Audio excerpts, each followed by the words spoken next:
아멘. 오늘 우리에게 주시는 말씀 미가서 1장 8절부터 16절까지 말씀입니다. 미가서 1장 8절부터 16절까지 말씀.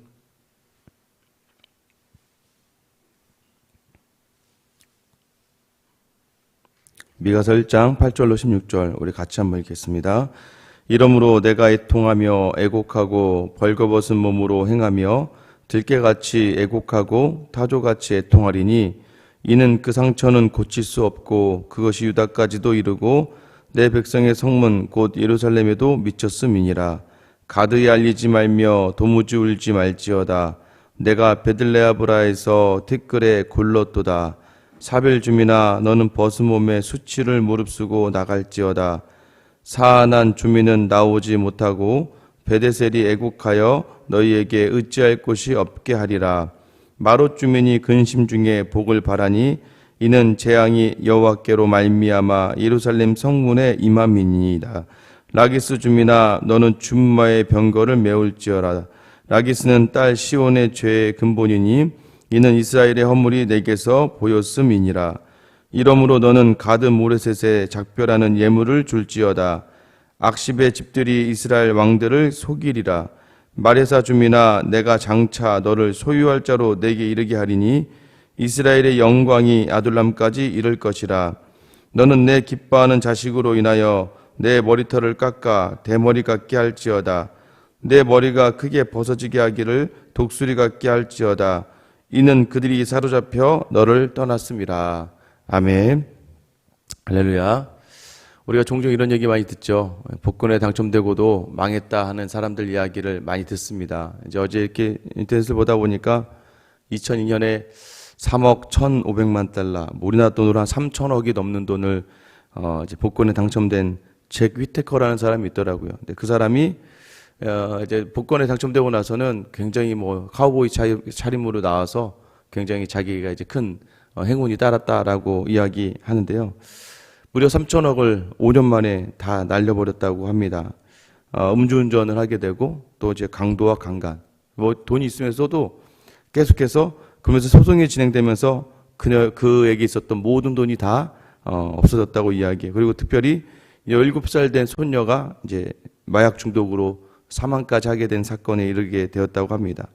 그러면 다시 마지막 5년 후 인터뷰를 할 때는 그 복권을 차라리 찢어버렸더라면 이라면서 후회했다고 이야기해요. 사람들이 생각하는 것 같이 자기가 얻어진 그 행운이라고 하는 것이 다 똑같은 결말로 이어지는 것은 아닌 것 같습니다. 그렇다고 복권에 당첨된 사람이 다 망했다라는 건 아닙니다. 다가 아니라 어떤 사람들에게는 그것이 복이 아니라 화가 될 수 있다는 것이죠.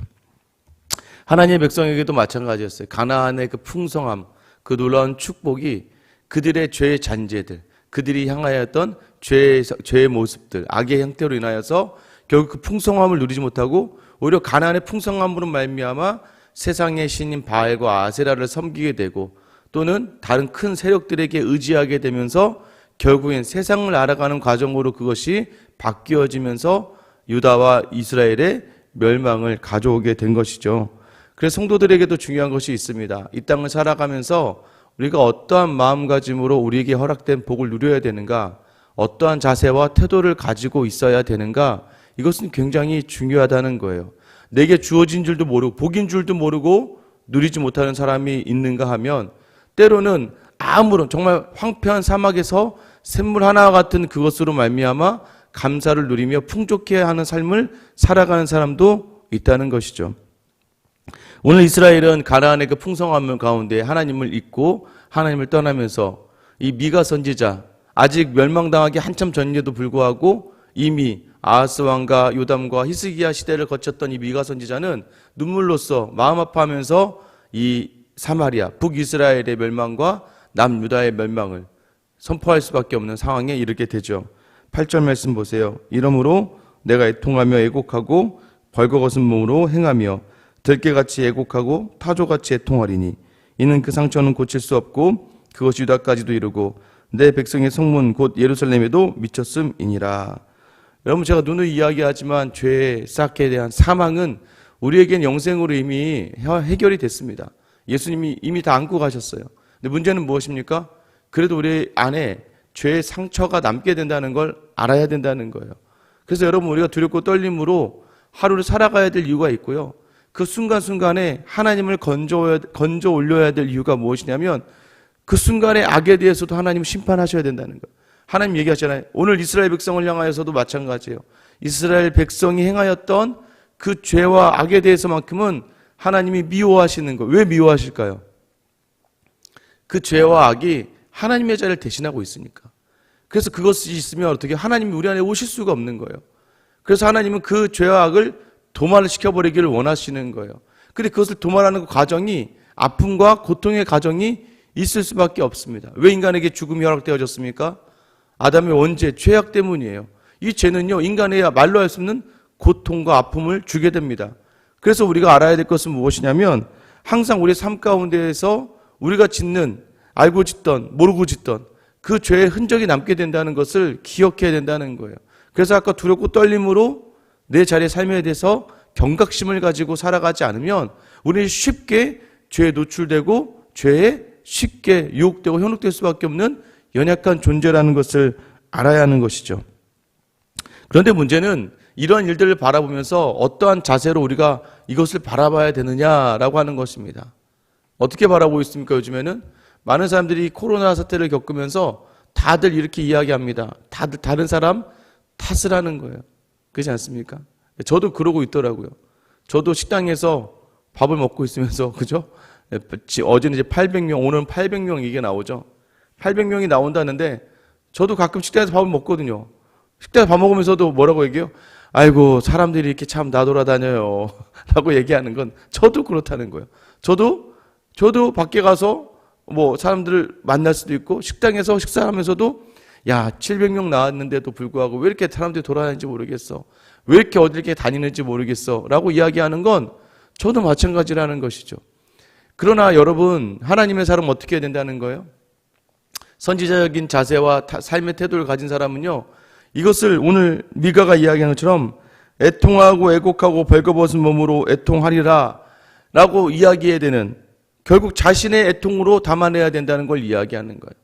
내 주변의 모든 자녀들의 일들을 바라보는 것처럼 이 땅에 일어나는 모든 일들, 또 교회 안에 일어나는 모든 일들, 내 주변에 안타깝게 일어나는 모든 일들을 바라보면서 그것을 비난하지 말고 그것을 애통할 수 있는 사람, 그것을 향해 같이 울어줄 수 있는 사람, 하나님은요, 똑똑하고 정말 명철하고 지혜로워서 정말 해박한 사람을 원하는 것이 아니에요.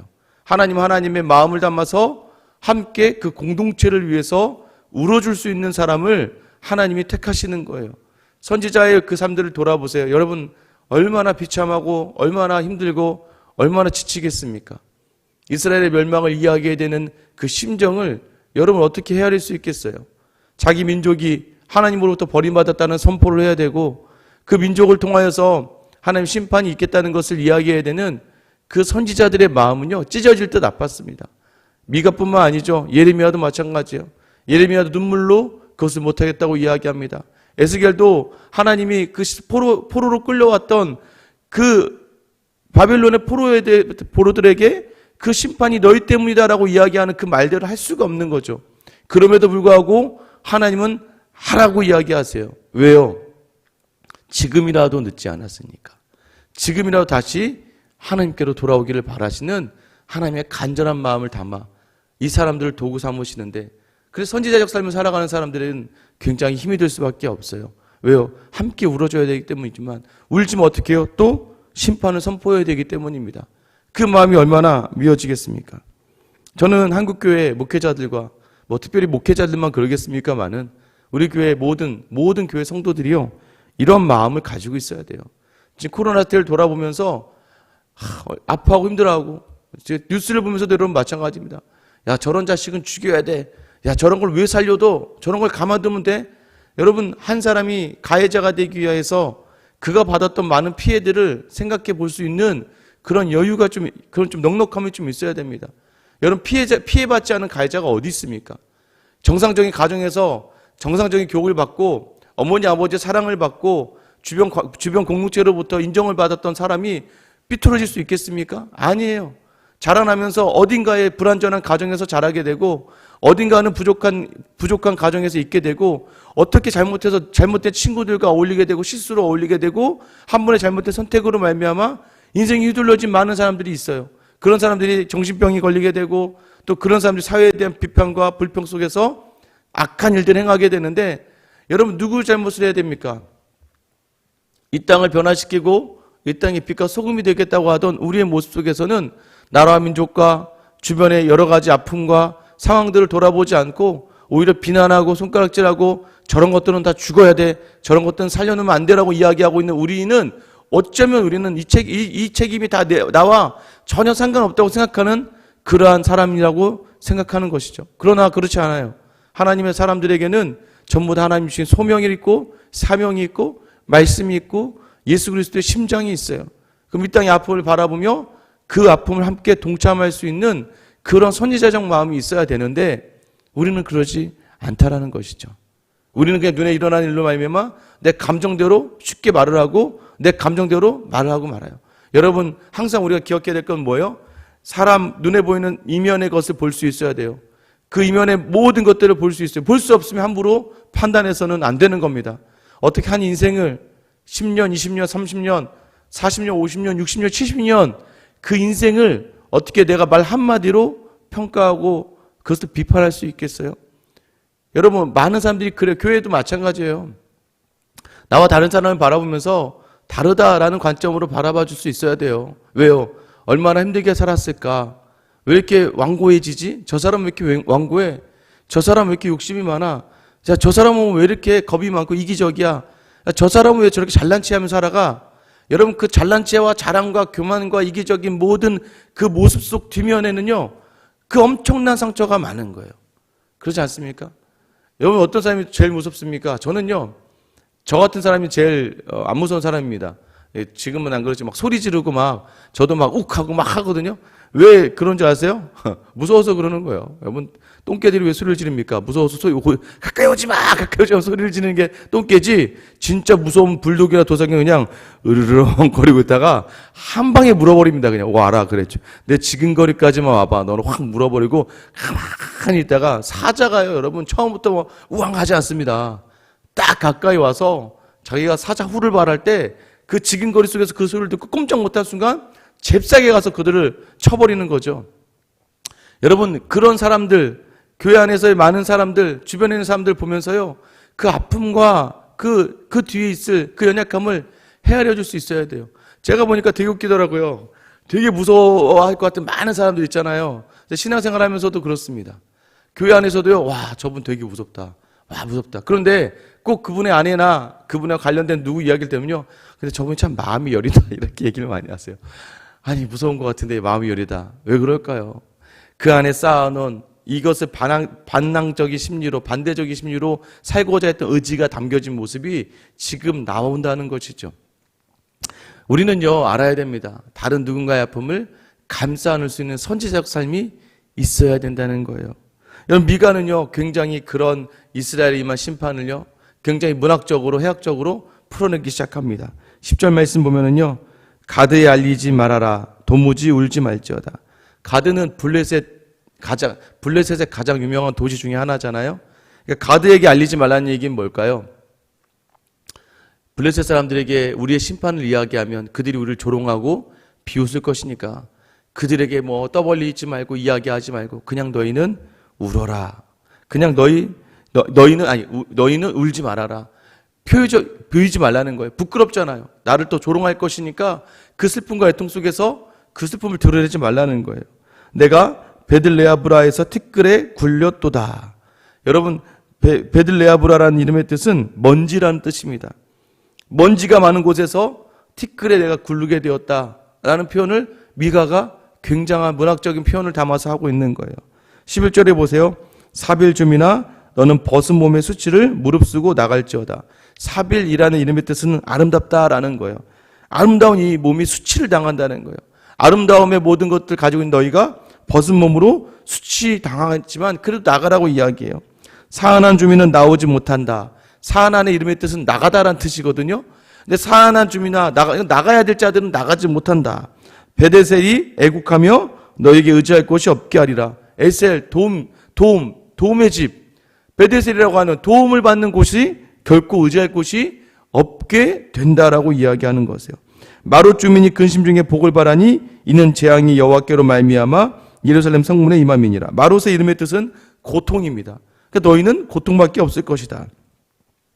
여러분 또 이게 뭐예요? 이것이 하나하나 이름 속에서 담겨진 이스라엘이 임할 그 고통과 아픔에 대해서 각 도시의 이름을 빗대어서 미가가 지금 이야기하고 있는 거예요.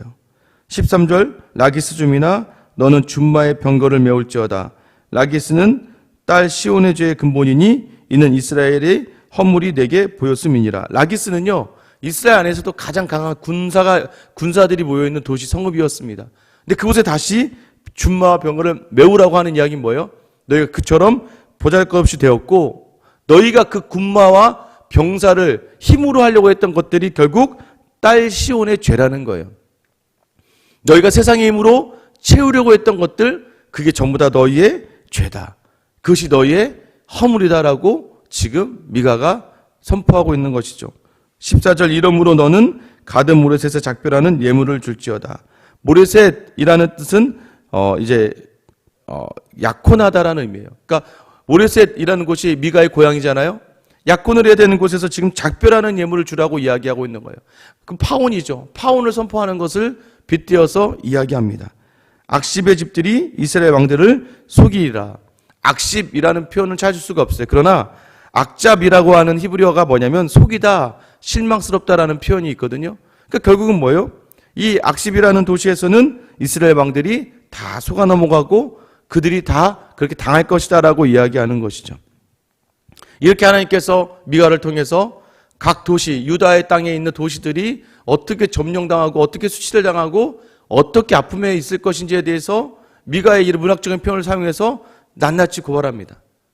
여러분 이렇게 하나님의 심판이 있을 것이라는 거예요. 아름다움 같은 거 다 사라져버리고 고통 가운데 있게 될 것이고 약혼했던 집에 그 기쁨이 사라져버리고 파혼의 집과 같은 일들이 일어날 것이다 라고 이야기하는 거예요. 하나님은 왜 이렇게 하나님의 진노를 선포하시는 거예요? 그 죄를 미워하시기 때문에 그 죄에 대해서 심판하시겠다는 거예요. 그러나 하나님이 이 가운데 더 나아가서 가장 큰 아픔이 무엇입니까? 16절이죠. 너는 내 기뻐하는 자식으로 인하여 내 머리털을 깎아 대머리 같게 할지어다. 내 머리가 크게 벗어지게 하기를 독수리 같게 할지어다. 이는 그들이 사로잡혀 너를 떠났습니다. 이게 대머리가 수치와 조롱의 거리가 되었습니다. 심판의 마지막 결국은 기뻐하던 자식으로 인해서 네가 머리털을 깎아서 대머리와 같은 수치를 당하게 될 것이다 라고 하는 것이죠. 자녀들이 사로잡혀 떠났기 때문입니다. 가장 큰 아픔이 뭐예요? 너희의 자녀들까지 이제 사로잡혀서 떠나게 될 것이다. 무엇 때문입니까? 이것이 사마리아의 죄. 우상을 숭배했던 죄.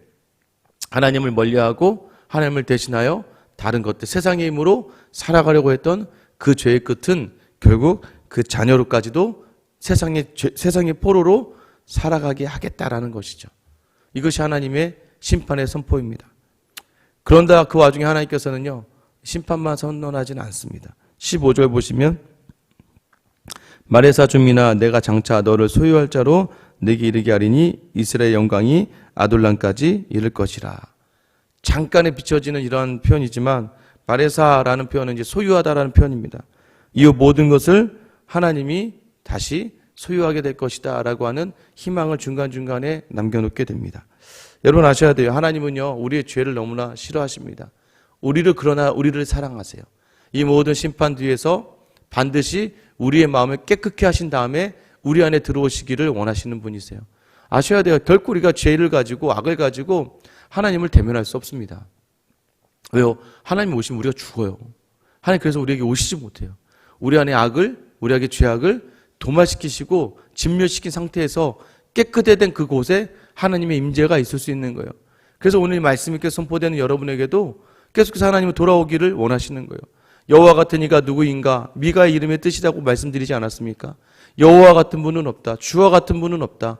주와 같은 분이 없기에 주께 돌아가기를 희망하며 주만을 바라볼 때에 하나님은 하나님의 영을 부으셔서 우리 안을 깨끗게 하시고 하나님의 임재를 통하여서 다시 이 땅에 우리에게 주어진 모든 풍성함의 자리를 누릴 수 있게 하신다는 것이에요. 여러분 여전히 우리의 자리에서 하나님을 향할 수 있는 마음을 가지시기를 원합니다. 여러분의 마음이 황폐해지지 않도록, 여러분의 마음이 세상을 향하지 않도록, 그래야 하나님께서 그 땅을 어떻게든 밟지 않으면 안 될 수밖에 없는 상황으로 만들어가는 것이 아니라 먼저 하나님 앞에 돌아와 회개하고, 여러분 어제 하루 또 얼마나 많은 죄를 지으셨습니까? 머리 생각으로, 내 손으로, 내 입으로 모든 지었던 죄를 위해서 예수 그리스도께서 십자가에 달리신 거예요. 그 예수님을 생각하면 우리는 언제든지 이길 수 있습니다. 예수님이 세상을 이겼다라고 이야기하는 것은 뭐냐면 주의 이름을 부르는 자마다 구원을 얻게 된다는 그 의미는 예수님을 생각할 때마다 우리 안에 다시 한번 새로운 생명의 자리가 허락된다는 것을 이야기하는 것이거든요. 부디 오늘 하루를 살아가더라도 여러분의 삶 속에서 다시 한번 죄의 그 끝이 너무나 무섭다는 것을 아시고 다시 한번 확인하시고 다시 내 안에 그리스도의 이름을 부르며 하나님으로 말미암아 회복되어지는 귀한 하루의 삶이 여러분에게 있기를 예수님의 이름으로 축원합니다.